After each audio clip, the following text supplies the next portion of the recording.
Okay, all right, so let's jump into our Power Up Your Powerful Questions session. And we're going to start right away with a little bit of a story. And Aaron's head is down for a very good reason, gang. You see, Aaron's just come out of a meeting, and that meeting did not go well. And he sat there thinking, how the heck did this happen? See, Aaron's on a team, and the team is clearly not going to make a rapidly approaching launch date for their software. Let me give you the backstory, because earlier in the year, the VP of product came along and gave some very aggressive quotas and deadlines. She received her quotas from corporate and she passed those quotas on as deadlines to the team. Basically, the team's faced with an unrealistic launch date for a new feature for the sales department. And despite a lot of evidence that's mounting up, it turns out that Sharon, this VP of product, won't, indeed maybe can't, change the deadline. So worried about not being able to meet the deadline, Sharon called the meeting with the whole team. And she gave a speech about how important this new feature is and how important the deadline is. And gosh, if we don't make the deadline, then guess what, gang? Everybody's jobs are on the line.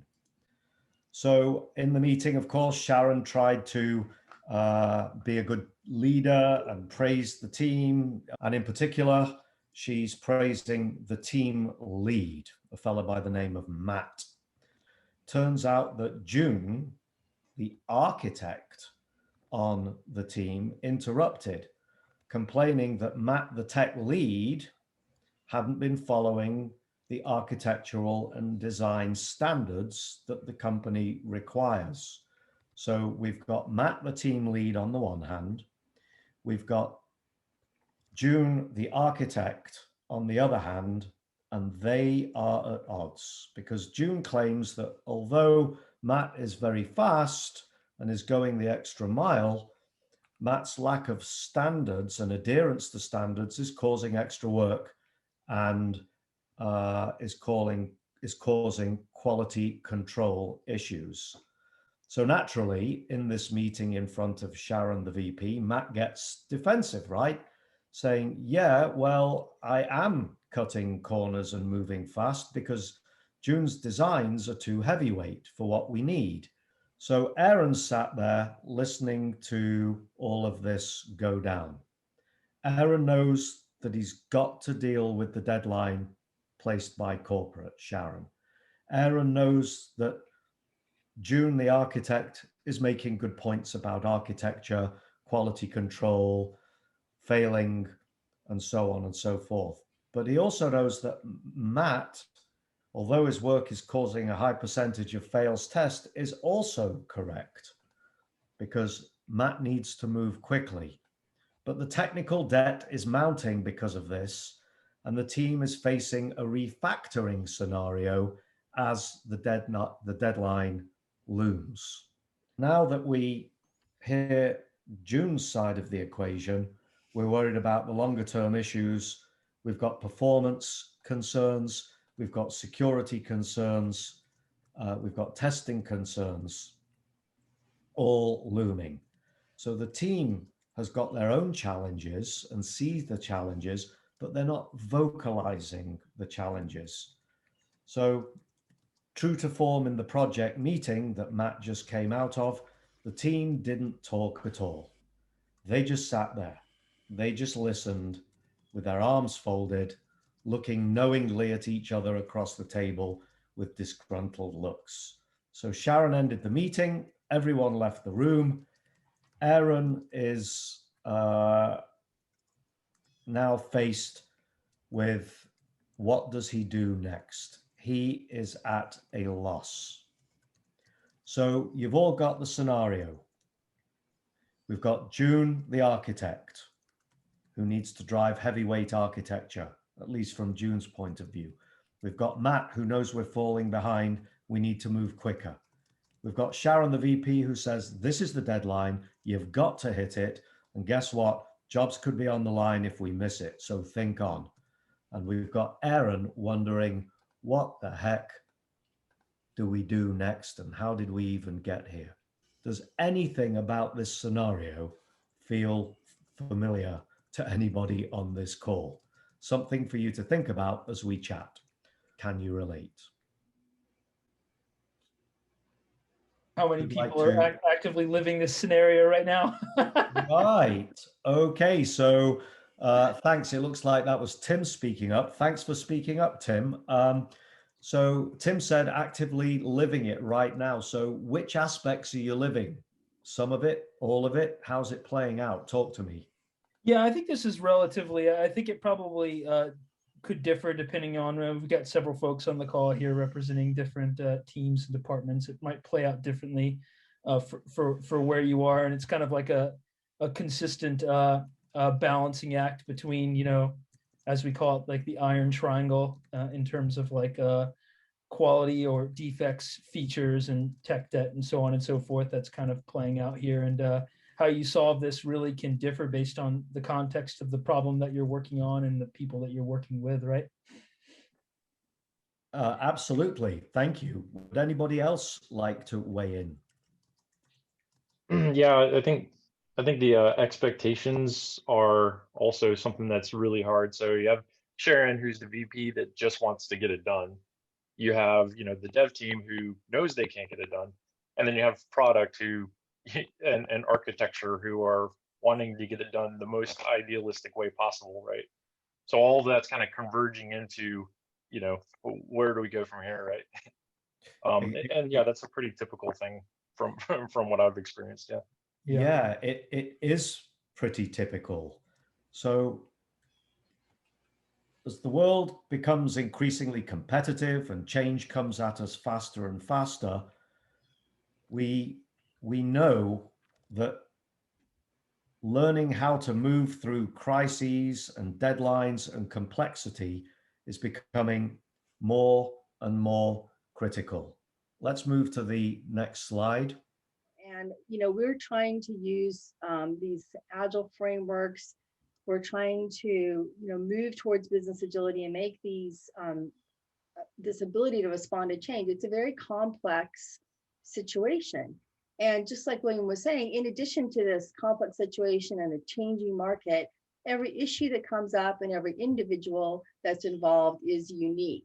So when we as humans are faced with a problem, we learn to react with problem solving.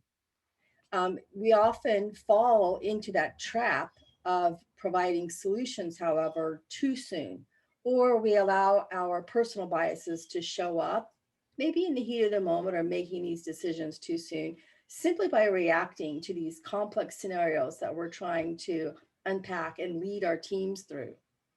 So there's a man named David Snowden. He did a ton of work in adaptive leadership. This is this idea of leading in complex environments. And what he describes is how leaders should make decisions and intervene in contextually appropriate ways, in ways that fit the complexity of the circumstances. So the good news is we have a technique that can be used by anyone that we're going to work through today to help us perform better when we're faced with complexity, just like our manager, Aaron, that we just introduced. So today, we're going to talk about a coaching tactic called powerful questions.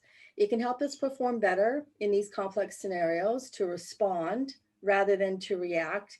And along the way, it transforms conversations and relationships. Right. So as managers, we need to know the circumstances that we're dealing with. We need to know when to direct, when to coach, when to support, when to delegate. And when we are implementing our decision to direct or coach or support or delegate, we need to use the right kind of language to glue it all together. And using powerful questions is what we're going to focus on today to give effect to that. And this doesn't mean using power or being powerful. It means using the correct modality, not to force, but to influence. So the techniques we're going to focus on, which is knowing the right questions to ask and at the right time to ask them, and the right way to listen, you might find that you are empowered to encourage and enjoy better interactions, I should say, with your teams, and you're going to be able to drive better outcomes and better results. So that's conceptually what we're looking at today. That's the predicate that we're going to be focusing on. So now we're going to move on, and we're going to, as the slide says, ask what benefits you've experienced through asking or being asked powerful questions. So here's one: finding out unexpected details when asking a good question. Oh, I love that, right? Like sometimes when we're opening up this conversation, we're finding out things that we had no idea about. Clarity. New in different ways. Nice. I realized I didn't have all the information. The group can feel the shared ownership. That's great. Open input. These are all great. It's also something that we're finding. We're now working with multi-generational teams, sometimes 4 generations, all the way from baby boomers down to whatever the last generation is called. I'm calling them the TikTok generation because I know it's past millennials, but I'm not quite sure what we're into. But some of those youngest generation is starting to join the workforce. And what we're finding is when you have a multi-generational, multicultural, multi-regional team, which we often do, powerful questions is another way to reach the group and get everyone involved, because that level setting and buy-in is becoming very important when we have these cross-functional, very diverse teams. Better estimates, nice. Okay, so let's move on here. So you guys answered a lot of this. We usually see a jumpstart in creativity and buy-in. We shift those perspectives. We move beyond the status quo. I love this little note about respecting people, but not respecting the status quo, and opening up these powerful questions gives people the opportunity to bust the myths, bust the status quos, and to push the thinking a little bit further. And ultimately, it empowers and motivates us. I think those are all things that you guys brought up. So in the end, beyond the level setting about the work, it helps us to redefine our relationships, and it helps to change the asker. And this is important, particularly in Agile, because we need to feel that empowerment and personal accountability that comes from motivated individuals. So this is a pretty critical piece of agility, is having everyone feeling empowered to make a difference in their world. Anything you want to add here, William? No, thanks. We are good to move on, I think. All right. So we're going to look at a few different categories of common questions or anti-patterns that are very, very common. And you'll recognize some of them. And you'll see that they can be used in different times and in different ways. But we also need them to make decisions, right? We'll use our questions to make decisions and gain information and then act on that information. Because before we move on to actual powerful questions, though, I want to start with another technique. Are you ready? Listen carefully. Here comes the technique.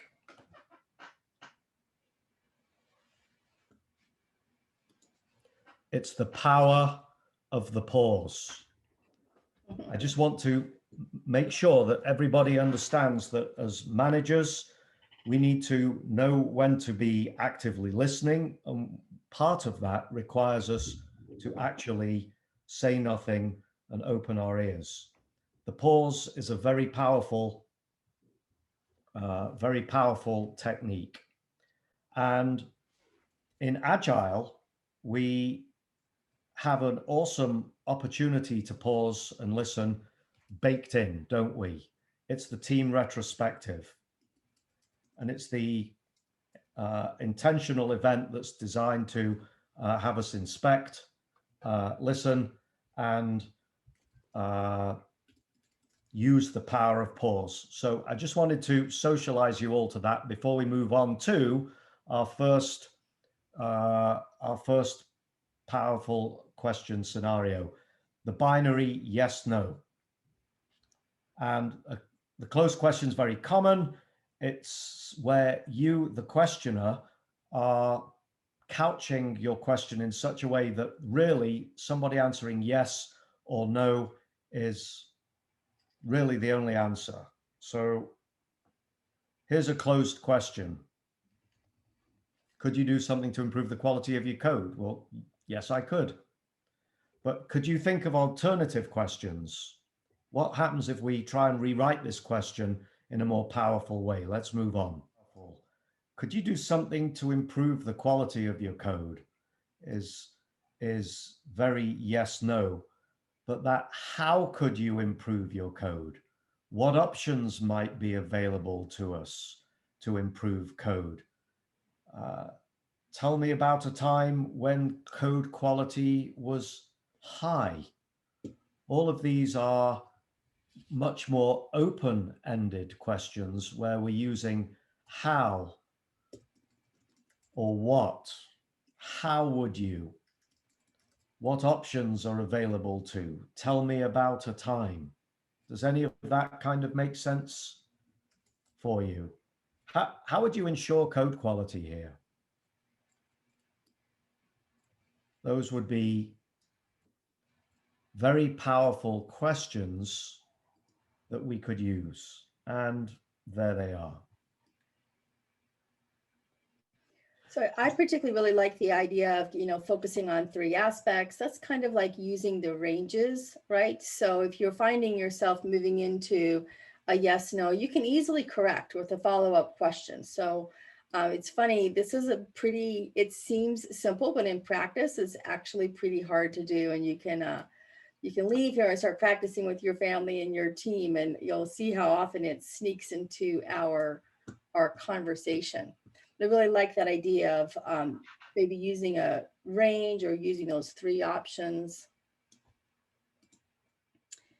So one of the things that I find that is a bad habit of mine, an anti-pattern that I do, is the idea of the suggestive question.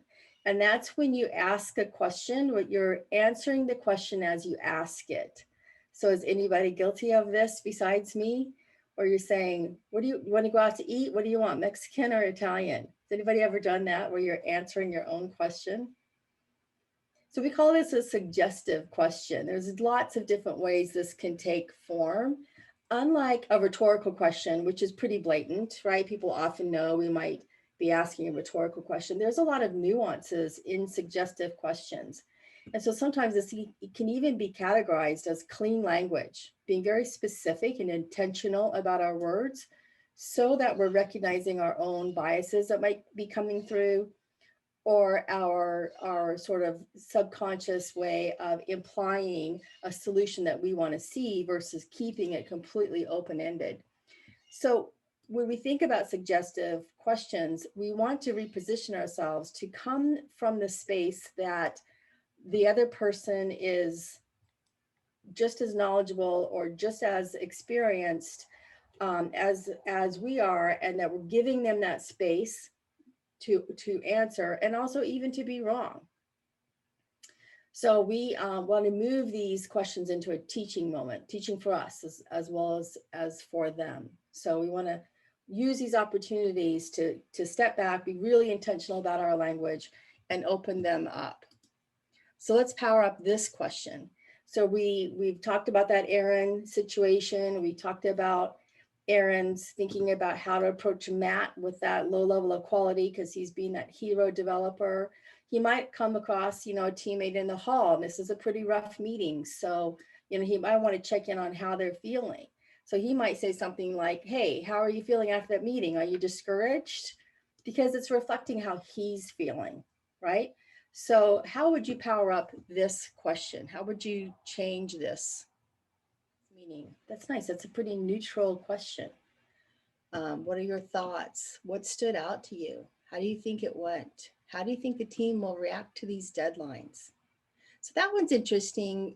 Now let me just ask a question, because remember, this one is one that I often find myself needing to really think about, because I will often, use language which might be implying what I'm thinking about. If we're thinking about the phrase, how do you think the team will react to these deadlines?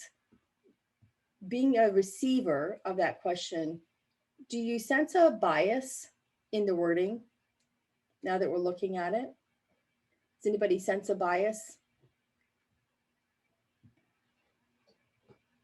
By focusing in on any one aspect, are we highlighting that we want to, that we might have a difference of opinion or an unconscious bias that we want to bring up about that?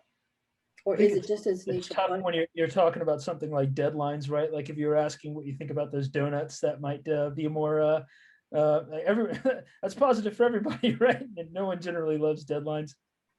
Yeah, it might be for an opening question. You might think about staying neutral and not focusing on any one aspect. It doesn't mean you can't move into a little bit more targets, but if you led with something very targeted, that may feel like there's some bias coming through. You may automatically give them an opening to take a stance, against or for the deadline, which could be influencing them. So when we are talking about opening a conversation up, we want to muster the most neutral tone and the most neutral language that we can, and then start moving into some of the targeted conversations. Would you avoid using the term react because it assumes that there is a reaction to be had? Like it's quite emotional. That's a good point. Yeah, I think that's a great call out. What do the rest of you think?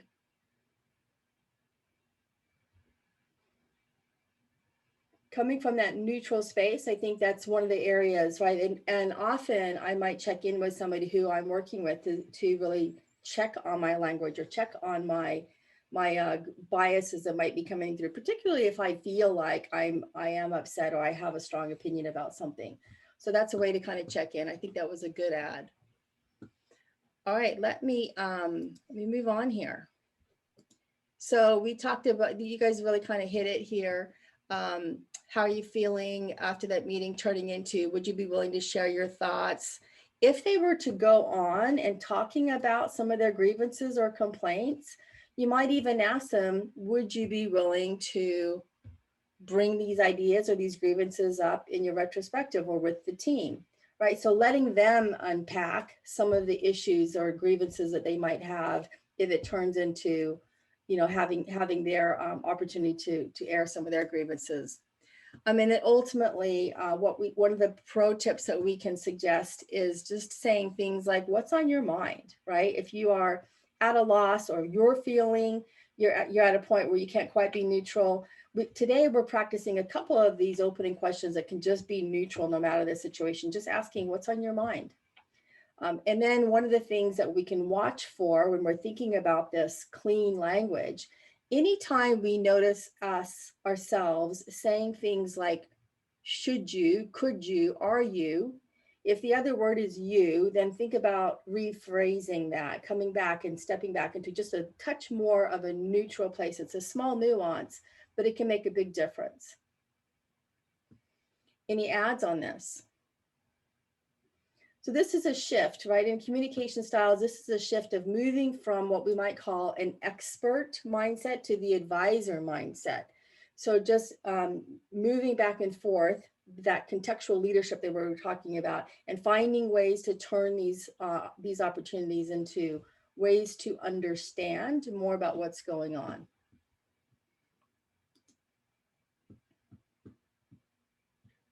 Right. So a different type of powerful question can come in the form of an interruption. Remember, I started off by suggesting the power of the pause, knowing when not to speak, when to give a longer leash to the talking party. The flip side of that is knowing when to interrupt. I'm sure you've been in conversations when you're thinking, gosh, I wish they'd just get to the point. Enough of the small talk. We're there. We've got it. Let's move. So too much small talk, too much detail. How about irrelevant details?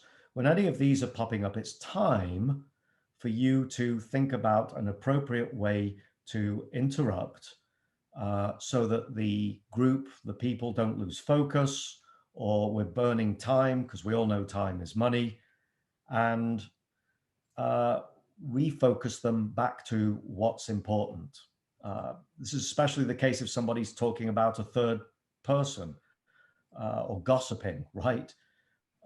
We need to make sure that the conversation's focus doesn't drift away from the issue at hand, or and just segue into gossip or time wasting, what I call noise. So interrupting is always timely and appropriate when it refocuses the dialogue or the meeting and brings it back to the issue at hand. So how might we go about this? What are some good interrupting phrases that we can use without steamrolling the meeting, the other person? What do we as managers think is best practice here? Right, here's some of our answers. Yeah, I really like, let me add to that. That's a very powerful redirecting phrase, isn't it? Yeah, and thanks for your input. Does anybody think that one might be a little dismissive though? Thanks for your input. We're done. Let's move on. It's a good technique. I certainly use it, but it has to be done with, I think, a smile in your voice, and you need to be aware of your context and your audience. Oh, I like this next one, top center. Can we park that train of thought and refocus on the agenda? What's the challenge with, do you mind if I interrupt? Do you mind if I interrupt? Actually, yes, I do, because what I think I'm saying here is important to me. Where do you go from there? I like the next one, top right. Yeah, that's an amazing suggestion, idea, concept, thought. How can we use that to deal with what we're focused on right here and now? Well, we really can't now you mention it. It was just something that came up for me when you said it. Okay, great. And we move on. So how about, here's some power-ups I'd like you to think about. Yeah, instead of I'd like to, there you can see if we could return to. For the sake of time, let's jump forward, shall we? What you're sharing is really important to me, but how will it help you right now? That's one of the ones that came up, wasn't it, in the last slide? That was top right. One of my favorites. Hey, can we push the pause button for just a minute? And the variation on the one that we talked about, do you mind if we go back to? Again, that can be used, but you've got to be aware of your audience, I think, because they might say, yes, I do mind. It seems we might be getting away from the main point here. Are you okay if we get back to it? Same risk, but at least it spotlights the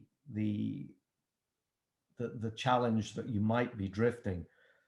It caught my attention when you mentioned blankety blank. Can you tell me more about that aspect of things? These are all ways that you can use to redirect. By the way, if your first attempt at redirect doesn't quite work, then you can use another power-up question to reinforce the redirect. So you might not always get it on the first try, but if not, give it another go. So, question. We've talked about when it's appropriate to interrupt, right? We talked about the time and relevance and delegation and so on and so forth. When is it inappropriate to interrupt? Any thoughts on when you might just want to let somebody go?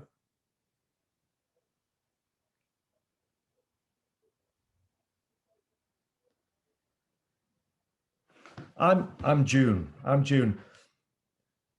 Gosh darn it, Matt. You know, I'm just sick of you telling me that my architecture is always too heavy. This is my life. This is my heart and soul. I'm really into it. And, you know, you really need to understand things from my position. And nobody ever listens to me, right? All I want is to just be heard for a moment about my architecture. Architecture's central to this. And if you guys would just understand it, then my whole world would be a much better place.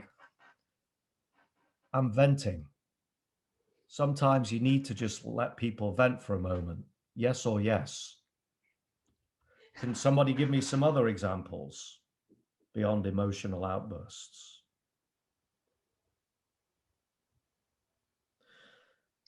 Somebody's maybe when it's a sorry, go ahead. Yes, go ahead. I think that's maybe when it's a direct question that someone else asks, right? Yeah. If there's a direct question in play, sometimes you need to let it play out. That's a good point. Thank you. Any others? What about when somebody's going through a personal challenge and they're confiding in you?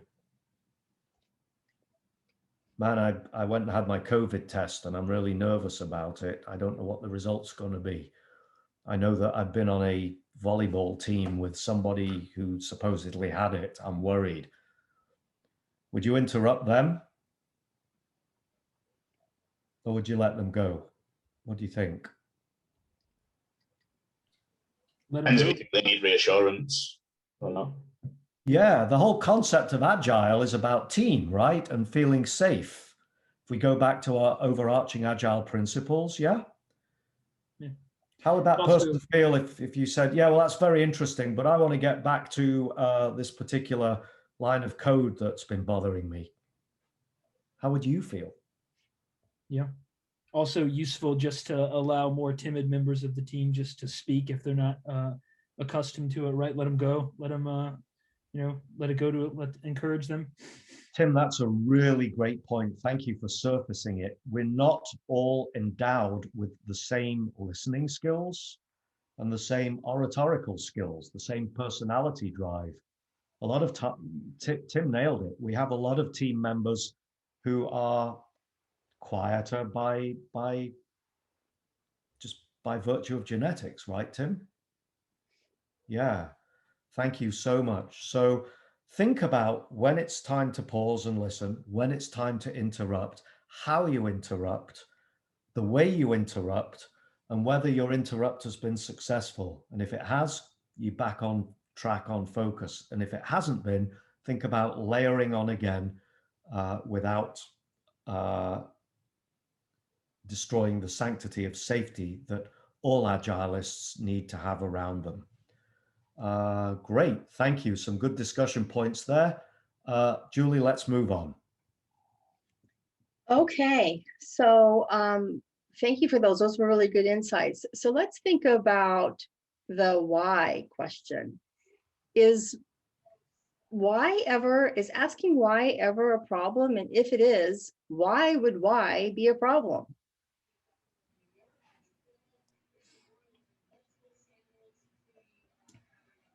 What do you all think? Can you recall a position or a time when you've been put in a hot seat and somebody's asking you the why questions?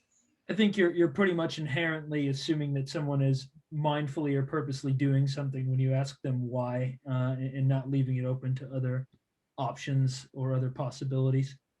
Yeah, it's very true. It's interesting because we've been using this question since we were little kids, right? We're curious, we want to know more, but for some reason, this word why starts to put people in a automatically in a defensive stance. It may be that, maybe we're going back to our childhood, or maybe it's evoking other emotions. There are times in business when we should ask why, something like getting to a root cause of something. Many of us might be familiar with a technique called the 5 whys, where we're really diving into why something might have happened and being specific about uncovering different layers. So getting to the root cause of something, that's called the 5 whys technique. But that's not something that we want to do unless we're intentional about being in that space, about uncovering a root cause. Another time we want to use why in business is really thinking about the purpose of something, the greater purpose of why we're doing something, what problem we're trying to solve, why a user would need this, or why we as a business we would want to pick that strategy. And that's something that if any of you are familiar with Simon Sinek, this idea of working with companies with purpose, he really has this great body of work around starting with why. But it's around that purpose. It's around that understanding the bigger picture. So when we are faced with wanting to know more, we want to avoid the word why. So here's an example.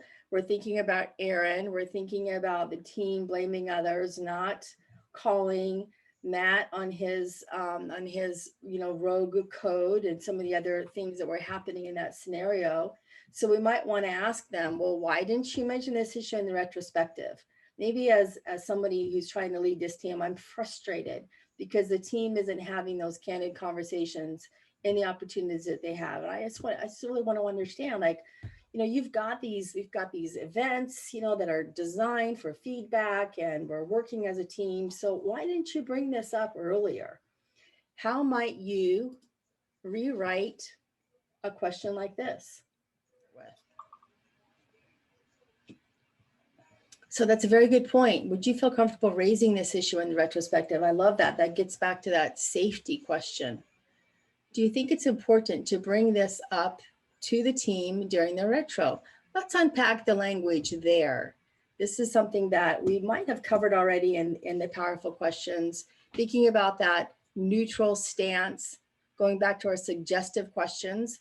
Do we sense that there's a suggestion in that middle top question? Do you think it's important to bring this up to the team during retro? And is it a yes, no?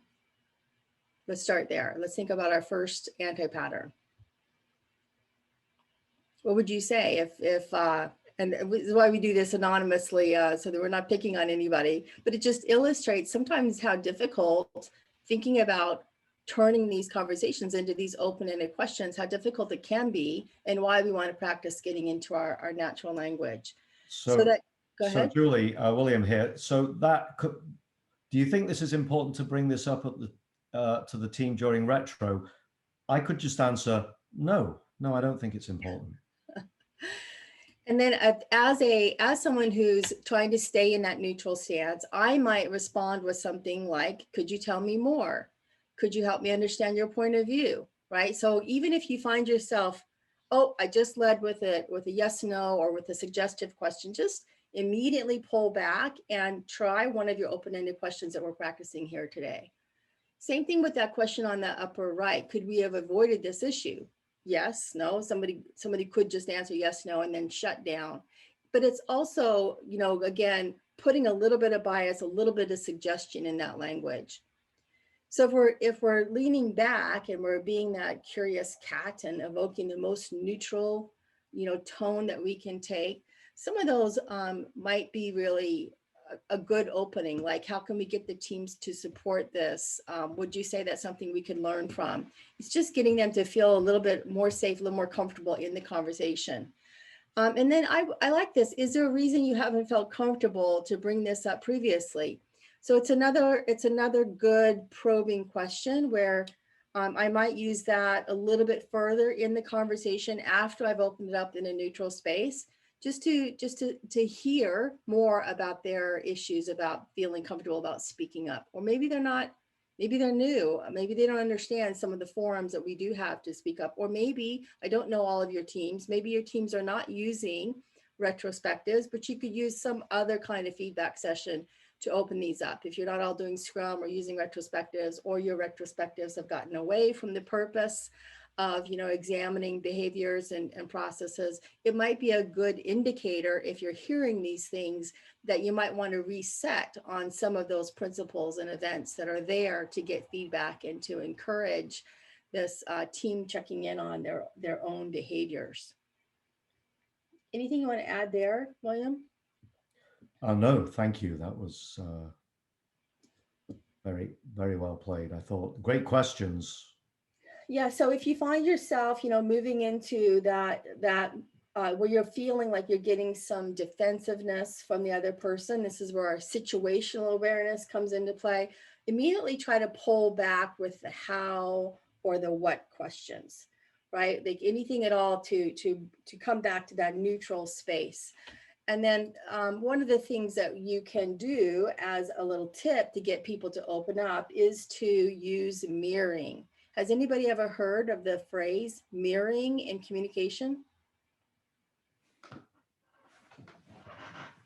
This is just the simple concept of essentially repeating the last couple of words that somebody just said, right? It's a little bit of a, I'm going to call it Instapot empathy.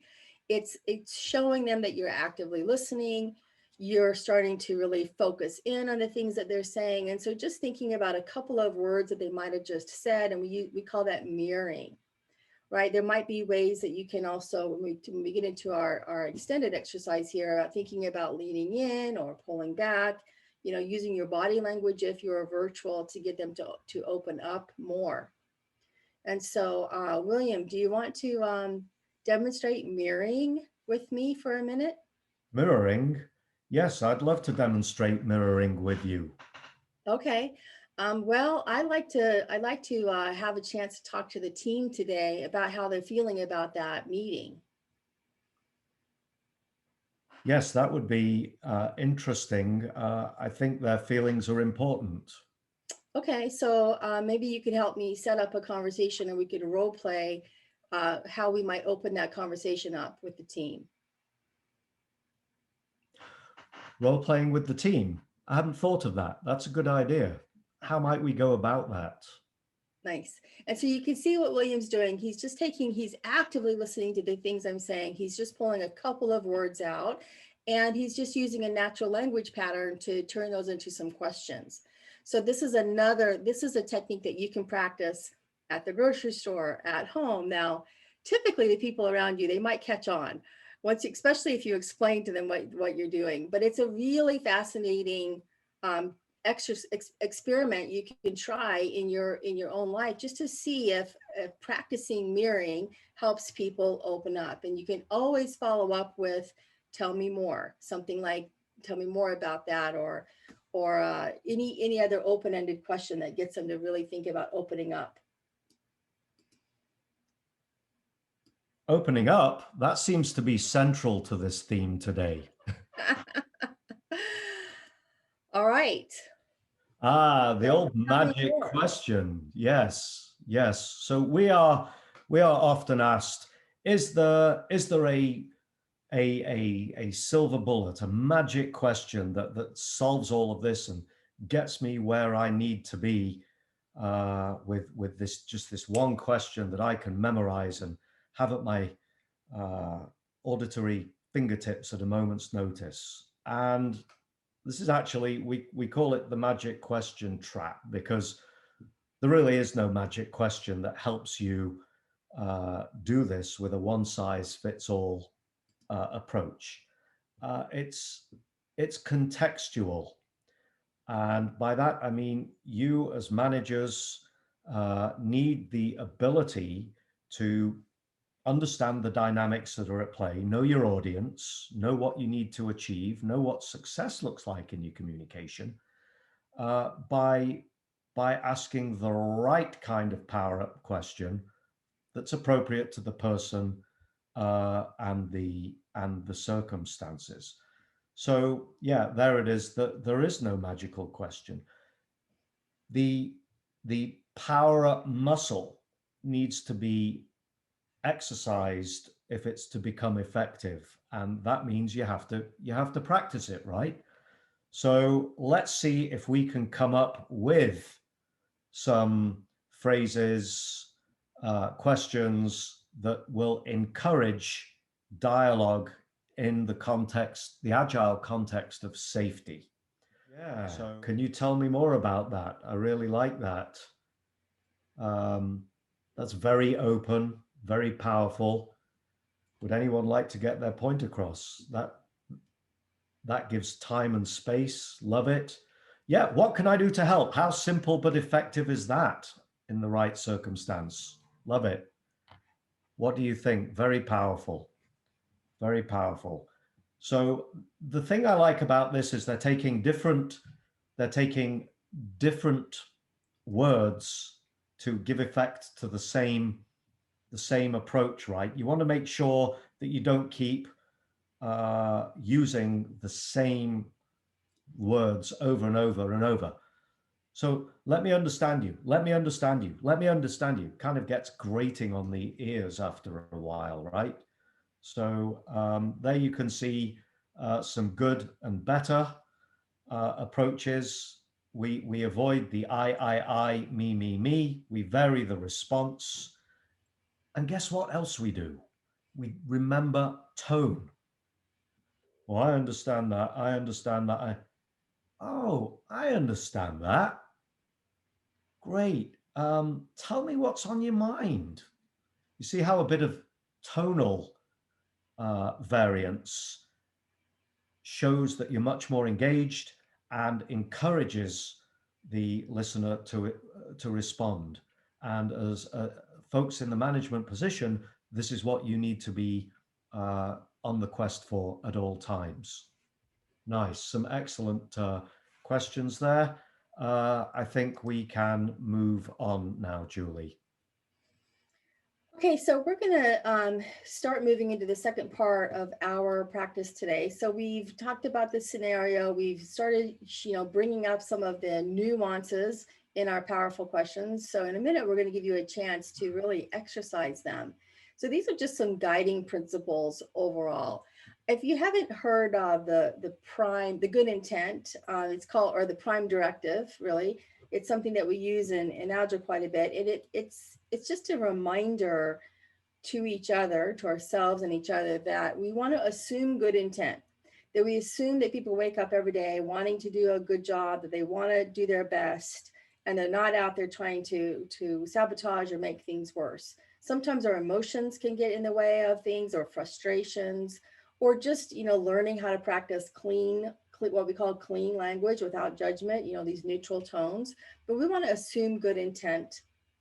Really think about getting into an empathetic state of mind, not sympathetic, but really empathetic, thinking about the experience that somebody is having for themselves. And so just opening up with these neutral questions. And then I love this: is it better to understand than to be understood? So anything that you can do, even if you don't have time, if you want to, as a manager, move towards a more of a consulting stance, to move from what we call this coaching stance of opening up questions to a consulting stance where you might need to give some direction, you might want to spend more of that time on understanding the other person and their side of the gate first.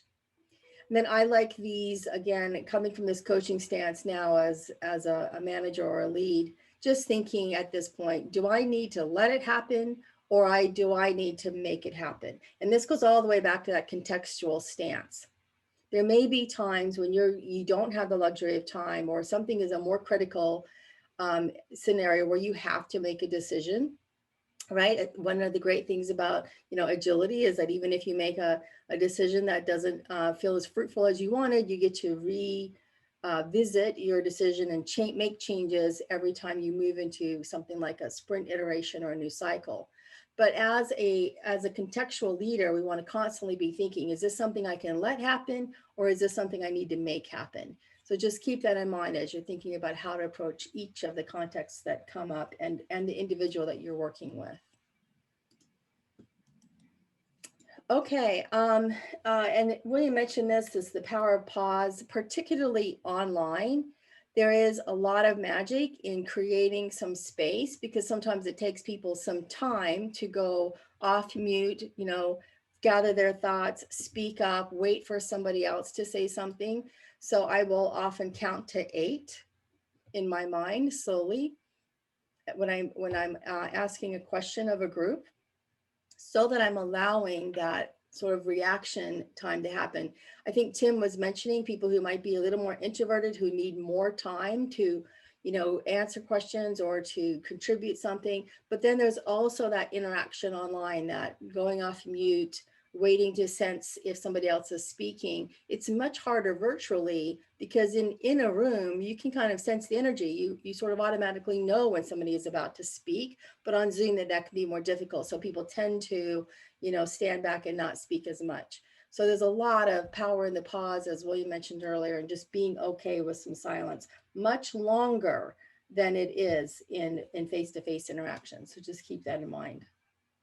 So Julie, building on that, I'd like to add that because we're all working remotely so much, as part of your meeting management skills, hold everybody to being accountable in terms of using the hand-raising icons, the tools in your toolkit. So in Zoom, for example, we have raise hand, we have thumbs up, and so on and so forth. Just very briefly, don't forget to use those tools as a meeting management technique. That way, people will know when the next person has finished speaking or who wants to speak next, and so on and so forth. Just something to keep in mind.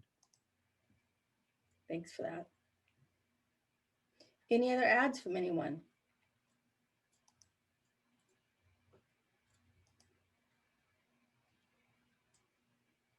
And that was 8 seconds. It felt very long to me, but I don't know how long it felt for you, but just get in that habit of adding these pauses in when you're asking questions, and particularly when you're forming up your powerful questions. Take those few extra seconds to really think through your phrasing and the nuances of, you know, what might be coming to mind. Okay, so great job getting into our powerful questions. So we're going to go into our next section of this presentation. I've taken the liberty of adapting Yoda's quote here. Instead of the force, I believe I see the agile manager in each of us. So by asking questions, Yoda really honors the intelligence of the person that they're working with, right? We're trying to meet people where they're at. So we don't try to presume anything. And we use this power of curiosity versus judgment. So whenever the person finds their own answer, we know that it's going to be more powerful than if we give them the answer. And so that's really what we're getting to with this series of powerful questions, like finding the ways that how questions can stimulate the part of the mind that might be previously blocked. Second scenario. But we're going to start with thinking about Aaron having a conversation with Matt. Does everybody recall that scenario? Do we need to go over any more details? We've got this pressing deadline. Matt's going rogue. People are upset. But, you know, he did this with really good intent. So when we go into this next session, this is called the Coaching Dojo. I'm going to be putting you into 2 different groups. And inside each of your group, we want one person to play Aaron. And we're just going to make it easy for you. So the person whose first name starts the earliest in the alphabet will be Aaron. And the other people, one person will play Matt, and anybody else in the group will play the observer. The observer is going to listen to the role of Aaron and Matt talking through this scenario. And William and I will give you a little lead on how to do this. And then that observer is going to lean in with some of the observations, just like William and I did on some of our powerful questions techniques, like maybe where the tone or the words could be more neutral, where we might have used anti-patterns like yes, no questions or asking why. And it's just a fun way to start to address some of the habits that show up in our natural language. So William, do you mind doing a little bit of a role play with me? Let's go for it. All right, so I will play, I'll play Aaron, the manager, and you can play Matt. And we'll just do this for about 30 seconds to give you an indication of how this will work in your small groups. So Matt, thanks for coming in today. I wanted to get a few minutes to talk with you about the meeting that we had yesterday. What are some of your impressions of that meeting? Well, Aaron, I was pretty uncomfortable in there. I think we are up against a ridiculous deadline that I just don't think we're going to make it. I'm going to try harder. I've canceled my family plans. I'm going to work all weekend again. But honestly, just between you and me, if we could just deal with some of the architectural constraints, I think I could move even faster. Oh, it sounds like there's a lot going on, and I appreciate your attention to some of these matters. Can you tell me more about how your working on the weekends affects the team? Yeah, well, the team wants to succeed. The team's all on side, yeah, but they know that we've got more work than we've got time for. So I just lead the charge because I'm the team lead and everybody looks up to me, and it's important for me to be seen to be going the extra mile. Okay, I'm going to pause here, and you guys play the observer. What are a couple of things that you might have observed already? Anybody observe anything?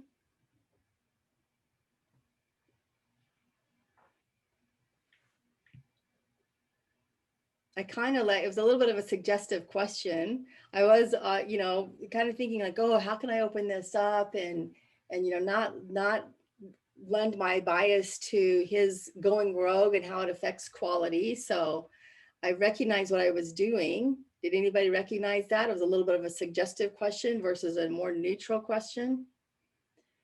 And something else happened. Something in my body language happened. Did anybody notice something that was happening on the camera?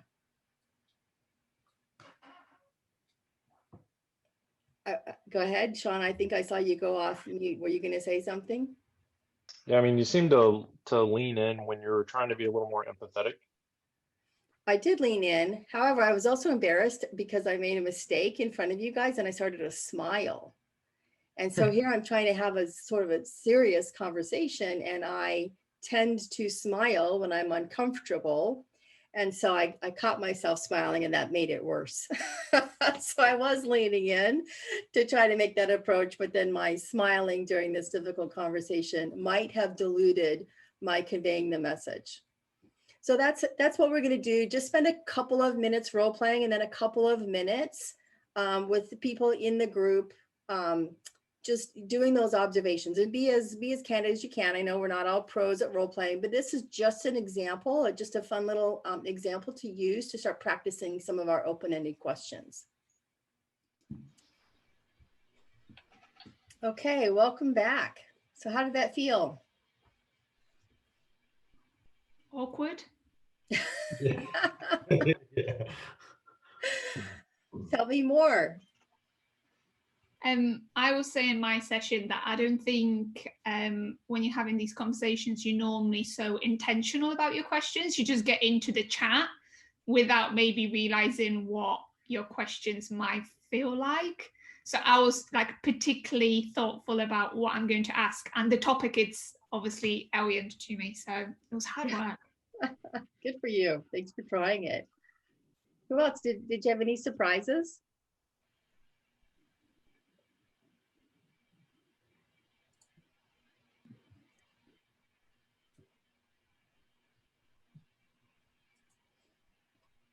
What were some of the things that came out in your observations?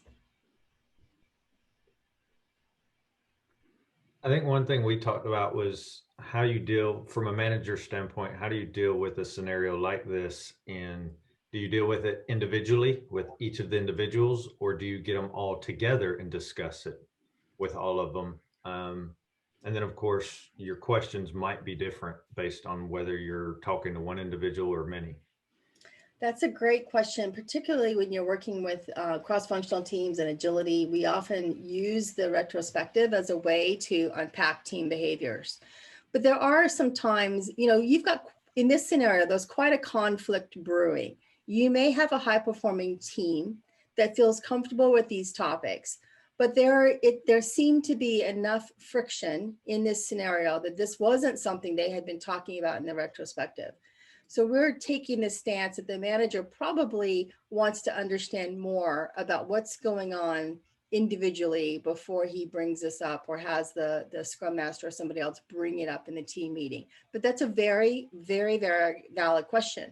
And it's one that when you take a coaching stance that you should be thinking about, is this something we need to talk about individually, or is this something that my team can lean in on? And I see William's hand is up. Yes.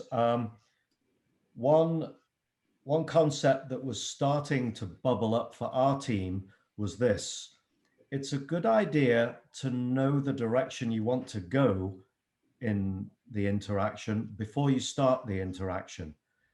In other words, our Aaron had a general concept of what a successful outcome would look like from this meeting, but without being constrained to any particular direction or forcing any results. So there was an understanding up front of what success could look like from this interaction. That's great. On this round, I also want you now, since you've gotten into the role playing, I want you to start thinking about what does body language do and look and feel like when you're being intentional about that. So as Aaron and as Matt, start thinking about some of the body language or nonverbals that you might want to be intentional about, leaning in, being aware of your face, right? Being aware that you're giving a consistent message between your body language and your messaging. And observers, you're going to add that situational awareness on to your observations as well. So we've powered up your exercise here by thinking about your nonverbal communication. Come back. Hopefully the role playing was a little bit more comfortable. What were some interesting observations that came out of this round? It's hard to stay away from the yes and no questions. It is. It seems so simple, right? But when you're getting into it, it's really difficult to make those small nuances. Thanks for pointing that out. What are some others? I think mirroring is really impactful. If not, like, you stop becoming the attacker because you just said what the other person said to you. So I think it really softens the mood. So did you practice that in your round just now? Sean did. Nicely done. Nicely done. Sean, as you were practicing that, do you remember what you were experiencing physically or mentally? Yeah, I mean, it basically started off with a point of connection. Like, yes, I understand. Yes, we're on the same page. Yes, we're trying to solve this problem. Now let's take it the next step further, and how can we solve it, right? Oh, I love So that. it kind of established that connection at the very least. Yeah. I love that. Yeah, I call it Instapot. It's like an Instapot connection, Instapot empathy. And so, but it also forces me to practice my active listening, because I've got an 8-track mind going on here. And I'm always, thinking ahead or thinking past or repositioning. And so mirroring does this simple act of putting me back in a neutral, active listening stance. So nice add there. The one thought I did have with mirroring though, when Tim did it, he rambled like 18 different things, as that he saw as the issue. So it was really hard to focus on which ones were actually important to him when it's a laundry list of issues, right? I thought that was pretty difficult. Yeah. Nice. Did the interrupting question come to mind?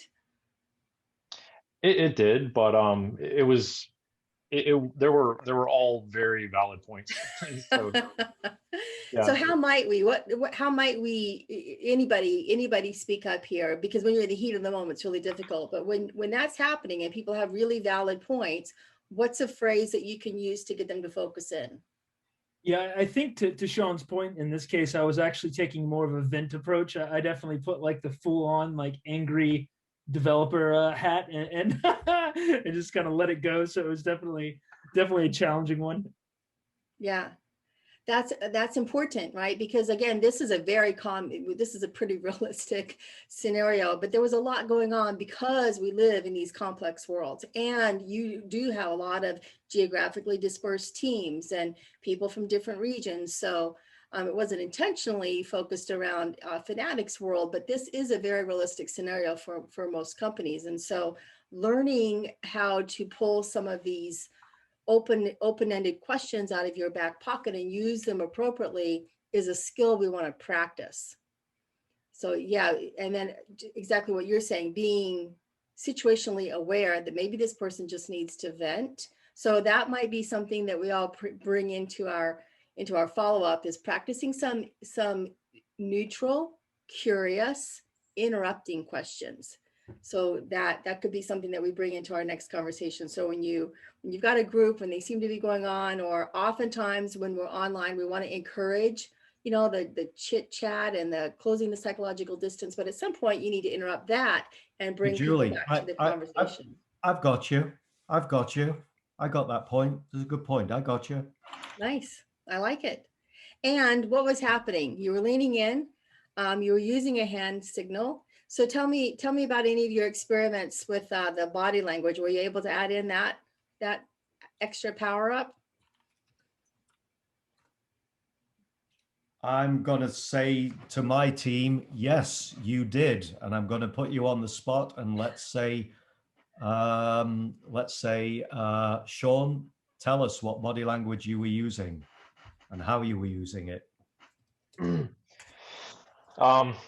Yeah, I mean, maybe it was unnoticed, but one thing I would attempt to do would be kind of nod in agreement, kind of that nonverbal, yes, I understand that, absolutely get where you're coming from. That's one thing I attempted. Nice.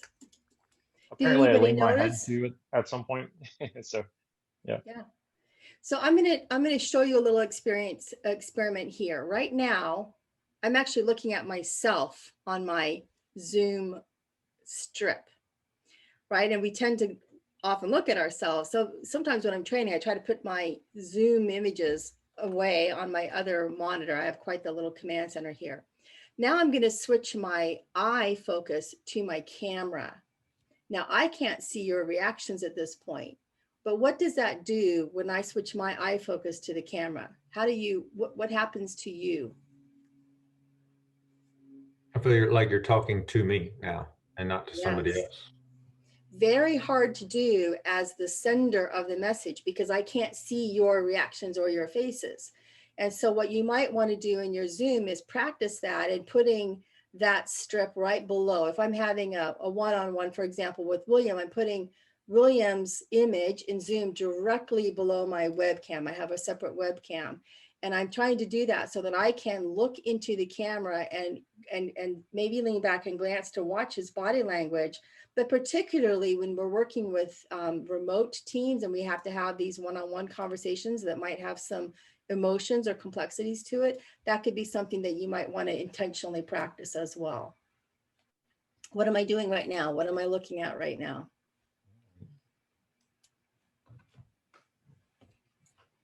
Yeah. Can anybody tell? If you pick your phone up and you're telling somebody, yeah, I'm really interested in what you're telling me right now. Doesn't, the words are there, but the body language doesn't back it up, does it? Yeah. I guess that's really tricky, because in the normal conversation, as you're talking to someone, you're looking at them, so you can change your tone or smile or whatever it may be. So it's a trick. It is definitely new since the pandemic, I guess. It is. And I think it makes feedback sessions trickier, because we rely very heavily on the synergy and the energy in the room, or having those connection points when we do get together. Even if you mostly work remote, oftentimes without the pandemic, we had chances to get together more often, even if you did mostly work remote. And I have found that I've relied very heavily on that energy in the room. And so I have really had to practice what we call actionable awareness online. So I'm going to add, this is not our work, but a friend of mine put together a session on actionable awareness, and I'm going to put that in your follow-up work. It's a site that you can go to, and it's a little handout.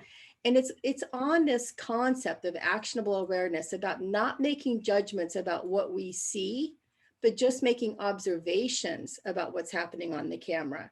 Because we don't know what's happening behind the Zoom or behind the fake background, right? And so we want to react to what is purely demonstrable on the screen without judgment. And it's also a chance to practice our clean language.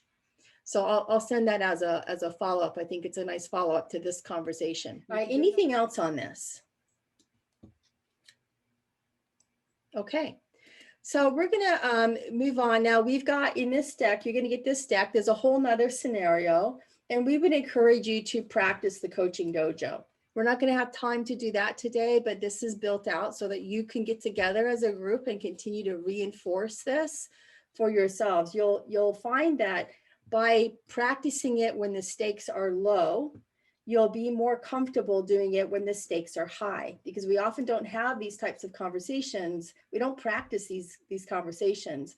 As an introvert, I often will role play with a teammate, particularly if I have a complex scenario that has a lot of different pieces to it. I use some debating skills. I think about how the other person might react. I think again about what the comeback might be for those. So I almost map out a little bit of a game plan for high context or high stake, very contextual conversations. I do that because I am not what I consider verbally fluent. You might be very strong verbally, and you may not need that kind of preparation, but I just wanted to open up that for myself, because I don't find that to be a strength. I think that's one of the reasons I enjoy giving these sessions so much. I spend a lot of time working on that messaging and that conversational side of giving and receiving. So I will use an accountability partner if I have somebody in my group who can be that observer for me, particularly if it's a high stakes scenario. We can meet directly after the event and they can talk to me about what they observed on the camera. You know, if they noticed somebody who was leaning back or had an expression or seemed very distracted, it's not a judgment, it's just an observation, and I can determine if I need to continue to have one-on-ones to find out what might be going on there. So an accountability partner is a good practice to have when you're in a session, but I will do a lot of role playing before that. I might even just jot down a couple of points to just prepare my mind so that I can stay focused on the outcome. Any tips that you want to add in, William? Thanks, Julie. Yes, just a couple of last minute thoughts to close on. Number one, practice the skills you've learned. The English, all right, yes, no. The American, how's your day going today? Open-ended. You know, so practice them, get a sense of what your natural stance is, and then work to it. Meetings, team meetings, having an agenda or understanding what success looks like so you have a good idea of when you've reached your outcome is a powerful tool to have in your toolkit as well. So being intentional, you know, it seems easy when we started this, right? Particularly when we think about just open-ended questions, but when you really start practicing and understanding the nuances, there's a lot of complexity and learning how to use these tools, but we found great success. And if you find success in that, we'd love to hear from you as well about what's working inside your environment and some of your success stories. It's good for us to find out if you feel like these sessions are valuable in your day-to-day, because we respect your time and we love working with Fanatics teams. So nice questions here. Ask less closed questions, wait longer, being thoughtful. I like it. Nicely done. Lastly, we're not going to debrief on this one, but I just want you to spend 1 minute thinking about yourself. Like, what is something that you recognized going through this for yourself? We're not going to debrief, so just jot this down. Sometimes I put a little sticky on my computer or something just to make this personal for you. What is the thing, just one thing that you've realized shows up in your language that you want to stop, and one that you want to start? If you're not aware of something, that's okay. You can ask your accountability partners as you go forward of what those are. And I will share one with you. A person a very long time ago told me I had a bumper sticker. And my bumper sticker was something along the lines of the original intent. I found that I kept coming back to trying to bring the group back to the original intent about why we were meeting versus letting the space unfold the way it needed to for the group. And I use that feedback to really practice my growth mindset. So I think sometimes we all have a bumper sticker. We all have something that we tend to say, whether we mean it in the way that it's perceived or not. So this is just a lesson from my own experience about something I learned I had to stop, and how I could change that into more open-ended, neutral, curious questions. All right. Well, hopefully you found this session to complement what you're already doing well. We do a lot of these 2-hour sessions. We have a whole series on Agile for Management, which is really, a lot of them are really around the soft skills. Some topics that really complement this one is going a little bit further for performance feedback. We also have some negotiation techniques or delegation techniques. And that's again, everything that we're doing in this space helps us to find ways to inspire our teammates to put more personal accountability out there on these motivated individuals, and to find ways to really connect with their intrinsic motivators so that they are adding value to their day as well. Thank you so much for the session. Thank you guys so much. Yeah, thank Yeah, you. it's great to see all of you and meet you and work with you. Thank you. Good luck. Practice, practice, practice. See you soon. Bye. you.